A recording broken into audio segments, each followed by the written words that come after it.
De hecho, Alberto, si me permites, Sí, al claro. final Adelante. los triglicéridos es un marcador de resistencia a la insulina, claro, ¿no? Por ejemplo, un marcador muy típico es triglicéridos altos y HDL bajo, ¿no? Eso es típico, pero incluso solo por separado los triglicéridos, el tener altos niveles de grasa en la sangre directamente causa resistencia a la insulina solo por tener más grasa viajando a nivel de receptores y de todo. Y eso siempre va a impactar positivamente bajar los triglicéridos. Y es un foco importante también abordar, ¿eh? Y si me permites también, normalmente las guías te dicen que por encima de 150 es lo preocupante, pero yo siempre digo que si lo tienes por debajo de 100 mejor. Nosotros queremos que todos nuestros pacientes lo tengan por debajo de 100. Me parece que 150 es un valor demasiado laxo. Sí, desde luego. Perfecto. Muy bien. Bien, quiero hacerte una pregunta, ¿no? No sé si tal vez nos salimos un poquito del guión, pero eh, hay un aspecto, o bueno, una patología que está o que comparte ciertos síntomas, que es el síndrome del ovario policístico. Bien. Sí. No sé si consideras interesante en estos casos la suplementación con DHA o DHIEPA en mujeres que tienen síndrome del ovario policístico. Aquí, bueno, pues para ponernos un poco en situación, yo creo que es una enfermedad bien conocida, hay una desregulación hormonal muy importante y uno de los puntos donde normalmente, o una de las manifestaciones clínicas suele ser que hay, como hablábamos, triglicéridos altos, hay resistencia a la insulina y también, como comentabas ahora, bueno, pues los niveles de colesterol suelen estar desajustados, es decir, suelen estar altos y el LDL mucho más alto que el HDL. ¿Te parece una estrategia interesante en estos casos, esta suplementación? Sí, sí, claro. De hecho sabemos que la resistencia a la insulina es algo que no es, a ver, es generalizada, pero también se puede localizar en diferentes partes del cuerpo en concreto, ¿no? Por Ajá. ejemplo, tenemos la resistencia a la insulina en el músculo, que es la que sucede más en la diabetes tipo 2, sobre todo cuando tenemos la glucosa alta en la postprandial después de las comidas, indica esa resistencia a la insulina en el músculo. Luego tenemos esa resistencia a la insulina en el hígado, más relacionada con el hígado graso, que refleja más esos aumentos excesivos de glucosa en ayunas, elevada, de esa gluconeogénesis, pero también tenemos resistencia a la insulina en el cerebro, relacionada con el Alzheimer. Sí, Es también eso. está muy descrita en estudios y bueno, ¿por qué estoy contando todo este rollo? Porque hay también resistencia a la insulina localizada a nivel de ovario. Entonces, eso sería más lo que relacionaban con el ovario poliquístico. Entonces, en este sentido, pues lo que veo muy interesante, sobre todo a nivel del omega 3, es poder también impactar no solo en mejorar el transporte de la glucosa, sino en reducir los factores inflamatorios. Ese efecto antiinflamatorio va a ser importante porque más inflamación es siempre más estrés oxidativo y más resistencia a la insulina también. Es que Sabemos que es tenemos que un entender, ciclo vicioso. claro, que la resistencia a la insulina es multifactorial, le afectan muchísimas, muchísimas cosas. Entonces, en este sentido, puede tener esos beneficios, sobre todo si miro el test, miro si tengo deficiencia y tengo bajos niveles de omega 3 o incluso tengo un ratio omega 3 omega 6 muy desbalanceado. Existe un importante riesgo cardiovascular en personas diabéticas de tipo 2 que no siguen estas recomendaciones clínicas y nutricionales, es decir, que no hacen ese, ese ejercicio que hablábamos que es prioritario, que no tienen una dieta equilibrada. Hay un riesgo severo. Es decir, Sí, aparte, el problema que me pasa en la diabetes, ¿vale? Que es que esto es algo lo que yo hago siempre hincapié. Lo que queremos son adaptaciones y resultados, ujú, ¿vale? Entonces, aunque tú hagas ejercicio y comas de forma sana, para que se entienda, puede que no estés teniendo ningún beneficio o un beneficio relevante. ¿Por qué? Pues porque lo que cuenta es hacerlo bien y hacerlo de forma que consigas adaptaciones. Si no, tampoco te sirve de demasiado. Sí sirve, mejor que estar en el sofá y que comer mal, pero ¿a dónde voy? Que el mayor riesgo en la diabetes viene relacionado, está súper documentado. Lo que más aumenta la esperanza de vida en la diabetes, hoy por hoy demostrado, es pues, bajar los niveles de glucosa. ¿Vale? Reducir los niveles de hemoglobina glicosilada. Entonces, eso es el pilar principal a la hora de las complicaciones diabéticas, ¿de acuerdo? Entonces, ese es el pilar, más allá de hacer deporte, primero, no todas las personas que tienen diabetes van a tener el mismo riesgo. Una persona con diabetes que tenga un buen control no va a tener un riesgo muy añadido a una persona convencional. Es más, yo siempre digo que nosotros tenemos pacientes que están más sanos y que tienen menos riesgo de enfermedad que otras personas que están en la calle creyendo que están sanos, ¿sabes? Entonces, eso es importante. Necesitamos mejorar la hemoglobina glicosilada.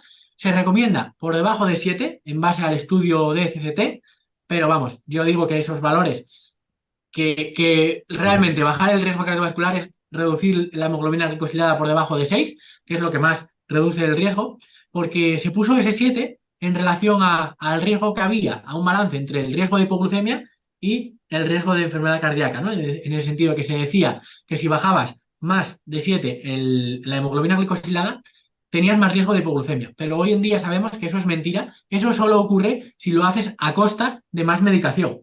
Si lo haces a través del estilo de vida, no vas a tener más riesgo de hipoglucemia, ¿vale? Entonces, en ese sentido, primer punto, bajo la hemoglobina glicosilada es el factor más preventivo de evitar complicaciones en el futuro, ¿vale? Y De acuerdo. luego ya meter el deporte, pero sí, en personas que tengan, o sea, el deporte se tiene que meter igual, pero tenemos que tener claro eso, necesitamos control de glucosa, porque tú un nivel alto de glucosa va a estar como quemando las arterias, independientemente de que luego tengas hábitos positivos que te van a ayudar, pero eso es un factor muy negativo que hay que corregir. De acuerdo. Recolocamos entonces en este orden de prioridad los factores o los aspectos a considerar. Bien, quería preguntarte también, bueno, un poco cuáles son esos efectos cardioprotectores que tienen el DHA y el EPA en pacientes con diabetes de tipo 2. Hemos ido hablando algunos, hemos mencionado aspectos, bueno, pues temas de inflamación, hemoglobina glucosilada, efectivamente, hemos mencionado también estrés oxidativo. ¿Cómo se relacionan o qué papel juegan entre sí y cómo nos pueden ayudar estos omega 3 de cadena larga, pues ciertamente a bajar ese riesgo cardiovascular?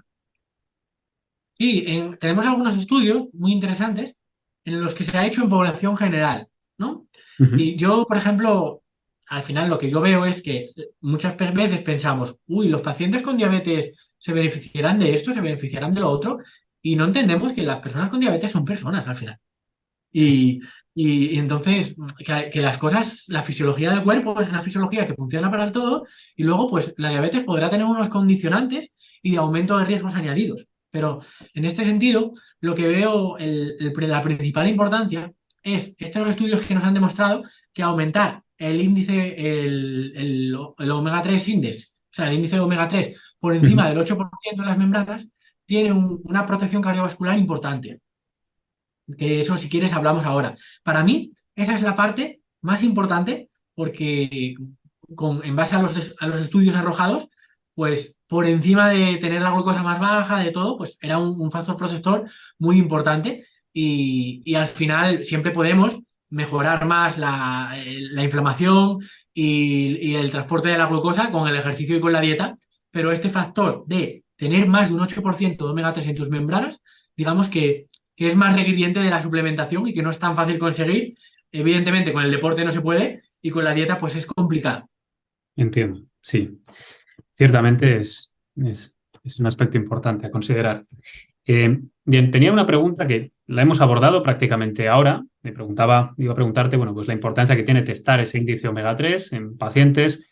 Bueno, nos has contestado holgadamente que efectivamente es un aspecto primordial.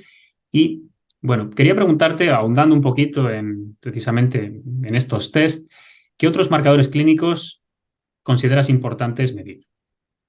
Además de ese índice Y omega 3, en relación con ellos. sí, en el contexto de diabetes, lo que a mí más me importa generalmente es, bueno, ver evidentemente lo que es al nivel de colesterolemia, de perfil metabólico en ese sentido de colesterol, si puedes mirar lipoproteínas, muchísimo mejor. Ujú, Luego, los triglicéridos para mí muy importantes. Y luego, además de ello, lo que me parece vital y no se hace prácticamente es mirar la insulina. Mirar insulina en ayunas, insulina basal, importante. O sea, sobre todo en tipo 2. Y no se hace. Índice OMA, también. Si vas a tener la insulina basal, vas a tener el índice OMA. Muy importante, es el gol estándar a día de hoy en estudios para Te voy mirar a la pedir un insulina. momentito, ¿no? Nos defines o nos explicas un poquito el índice OMA. Yo sí que lo he visto muchas veces publicado, pero bueno, entiendo que a lo mejor desde casa no es algo, Sí, no es sí algo muy el común. índice OMA es el gol estándar que se mira en los estudios para medir la resistencia a la insulina. Y es Ujú. algo que realmente es sencillo y lo que es, es un cociente, un ratio, entre la cantidad de insulina que tienes en sangre y la cantidad de glucosa que tienes en sangre. ¿Y por qué es esto tan útil? Porque si tú tienes unos niveles de glucosa altos y una insulina muy alta, es algo que desde la lógica no concuerda, ¿no? Porque la insulina te baja la glucosa.